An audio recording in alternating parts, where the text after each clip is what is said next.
Yo. Oh shit. Yo, I'm back. I almost forgot to record this. I need to figure out why is there a delay in audio. Could it be test? Test? I don't know. Hopefully there's no delay in audio on this. I recorded a bunch of stuff earlier. And there was a bit of delay in audio. But yep. I made a new video today. Basically like mimicking an interview, but like you lied on your application. You know, the person that lied is black, and they said they're white on the application. For several hours on that video, um, like maybe 7 likes, 7 likes. Um, that kind of hurt. I forget as an artist, since creating things, people are not guaranteed to like it, even though you think it's good. I think it's good. I think it had a plot, had a whole thing. It's just I think my problem again is just pulling people in. I, I have a bet like the jokes I want to tell that I think are funny require build up. You can't have that on TikTok. You need to build up immediately, or you need to have the joke in front of them immediately. And it's kind of fucked up. It's that way, but it is that way, and that's how it is with a lot of content nowadays. Unless it's like a movie, and I don't make movies, so maybe I'm in the wrong medium. Maybe I need to learn to adapt, and that's where I'm failing. I'm not learning. I'm not good at learning. I think I'm a fast learner when it's something that I'm like familiar with, like technology, but not everything technology. But for most things, I grasp most technology pretty quickly. But everything else I learn. I guess a better way to say it is that I learn it fast when I understand it, but when I don't, I just when I don't understand it, it's whatever. And I think maybe sketch comedy is one of those things. I think I feel like I'm better. I definitely feel like the quality of the content is better. It's still just not breaking through like I wanted to. And again, the thing with art and not doing well, even though you know it was really good, you know you put a lot of heart in it, but nobody else really finds it that way, fucking sucks. I know that's a thing like a lot of artists experience, like among a lot of other things. Uh, Damn, let me slow down. Let me slow down. This is not something I need to rush out. I'm talking to you guys, talking to myself, and I'm talking to whoever watches this video. So I'm gonna slow down and just process my thoughts. Um, Basically, yeah, it's a lot of artists experience this, where there's something they thought was so good, just I guess wasn't. But I guess the point of art is to make things you like, and I liked it a lot. I did. So I don't feel too sad about it, but it's like, damn, I liked it. I wish the world did. Um, but it didn't, and that's fine. That's completely fine. Well, it's not fine. It just is what it is. But I'm not fine with it. I want it to be liked. I want my stuff to be liked. I think it comes from a extension of me wanting to be liked, and maybe that's for all artists is just extending their art from themselves. They want their art to be liked because they want to be liked.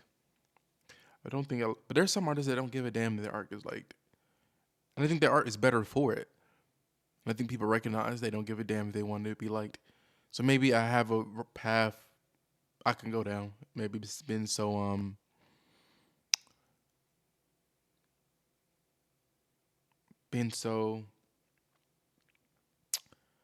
defeatist about it. But even though I do feel defeated. Um I wanted to talk I wanted to talk about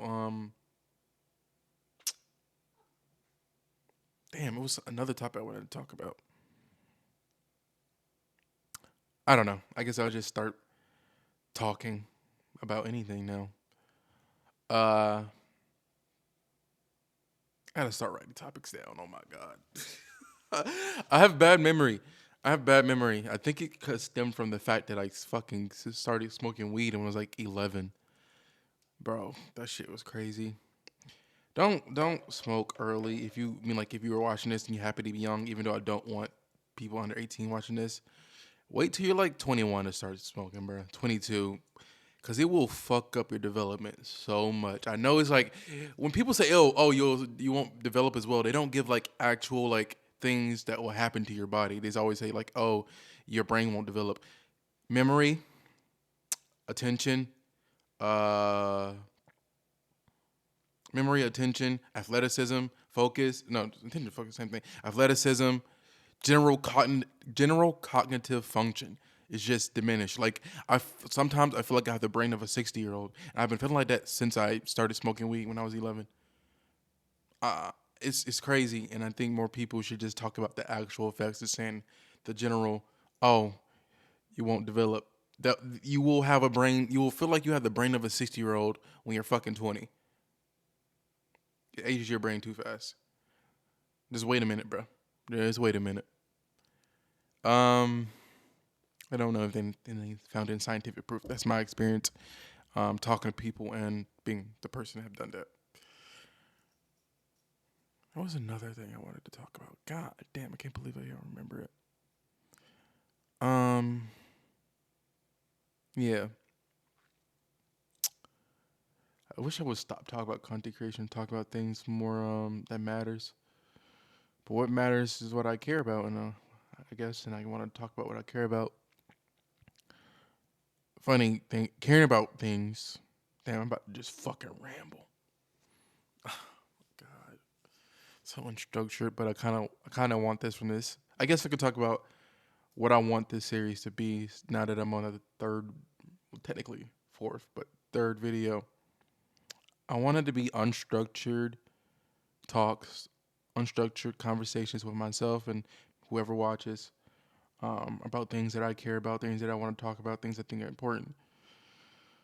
I think a lot of the times, with men especially, we just don't talk about what we actually think is important. We talk about bullshit that we think other people want us to talk about, but we don't talk about things we like hold emotionally close to us. For me, that is creating stuff that I like, creating things that other people like. I get really sad when other people don't like. I want to be liked. I want my stuff to be liked. I'm a person, um, and it is really weird. I feel like sometimes in a man having emotions, men will deny it from you. Women would deny it from you. Obviously, men do it more, but it seems like almost everyone wants to deny me a man's emotions. Like less human. I don't get it. But it's not like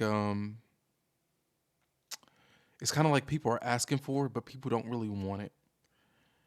And you see this a lot with like men in like spaces talking about suicide. They say, "Oh, help the man, help the person looking out." But then like you get to the conversations talking to a person with this problem, and it's the most unempathetic, unserious shit ever. It's like a fucking joke. And then the person takes their life, and it's silence. It's not no more jokes, but just silence. No accountability, no reflection, nothing. I'm thinking like for women, it's like I watched this TikTok earlier today.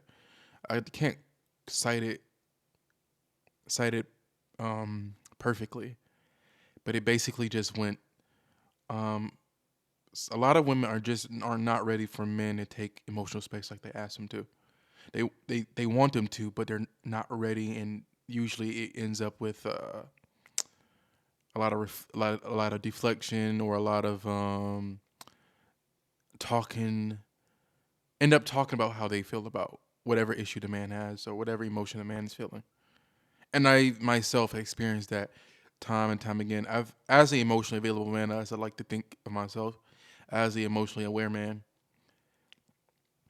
Um, I don't think I'm completely emotionally aware, by the way.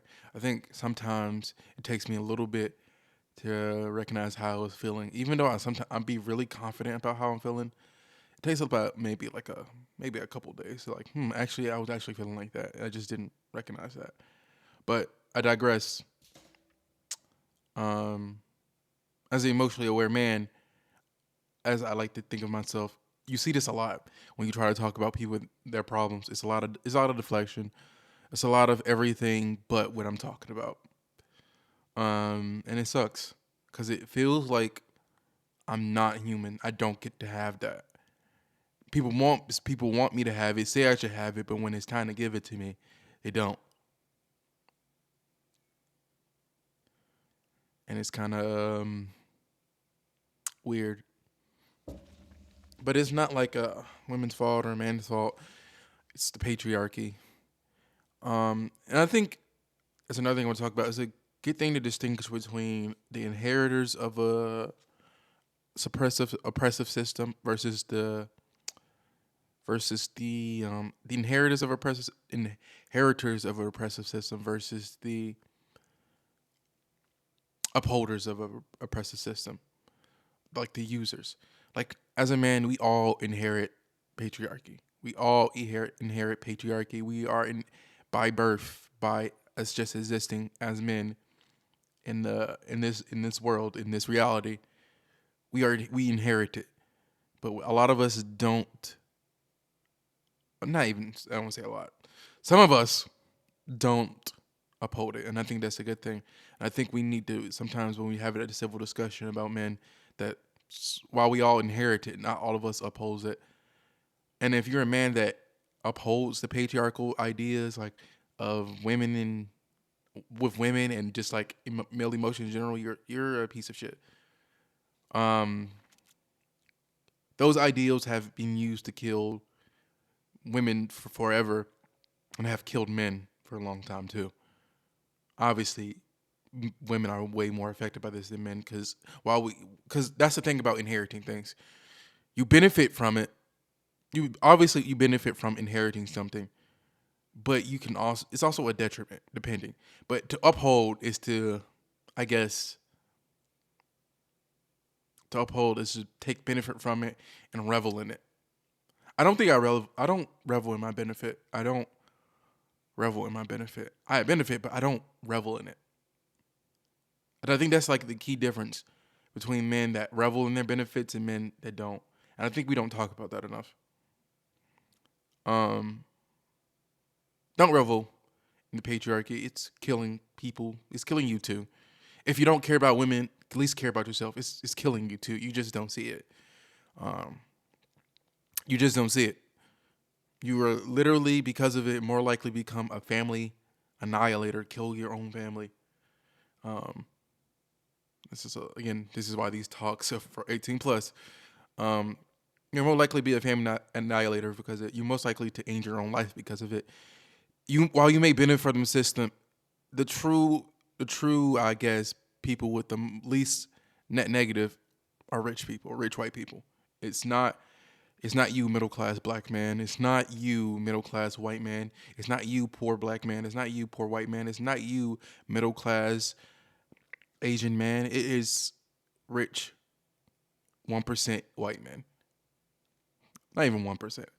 Rich top 10% white men. It's those only people that have the least amount of net negative, where it really doesn't cost them much. Because guess what? If they have the risk of becoming a family annihilator, they have access to therapy.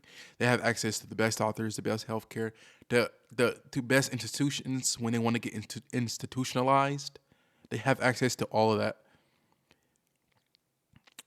That's why you ever think like, damn, why is it always like when it seems to be like I want to say I don't want to say crazy, but men that are not mentally well, it's always like middle class to like low class to middle class men.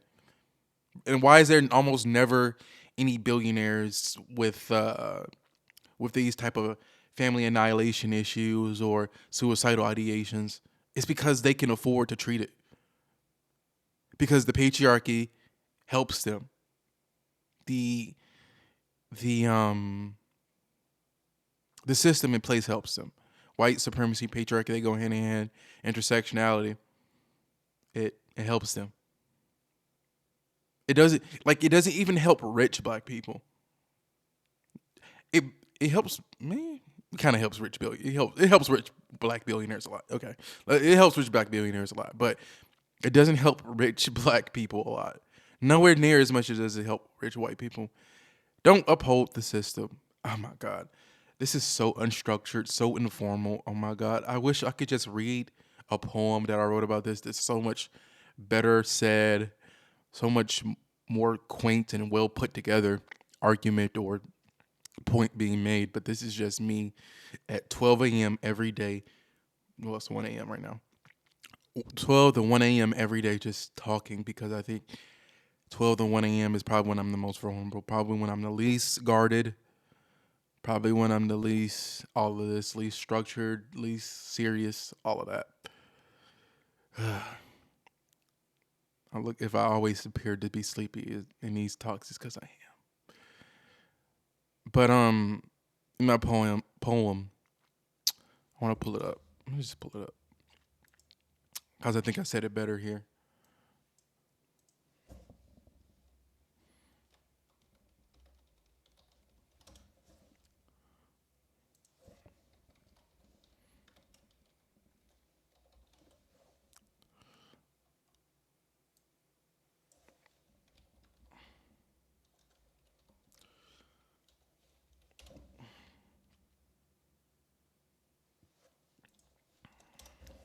Come on, I'm still here. I'm looking for it.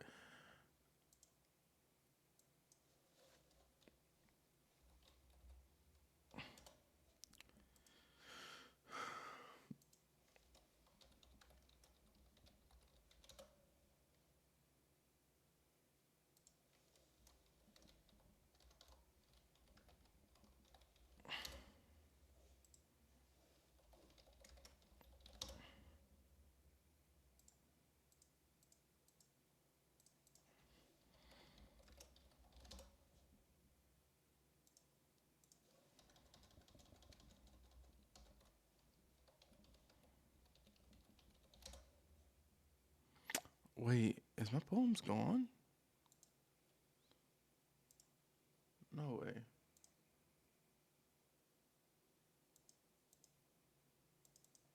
I just want to look for me, man. Oh, there we go.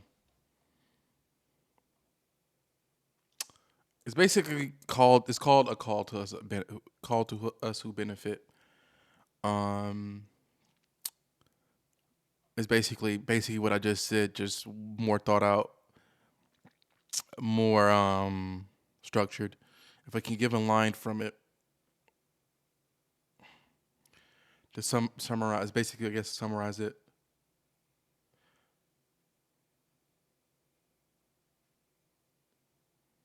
Um, I guess I'll just read the end. If you want to read it yourself, just go to allpoetry.com and look up Star Dreamers. You'll probably find it. Um, what I say is, we must accept the roles we and ones before us has us played, and the grand mission that is oppression. We must set things right.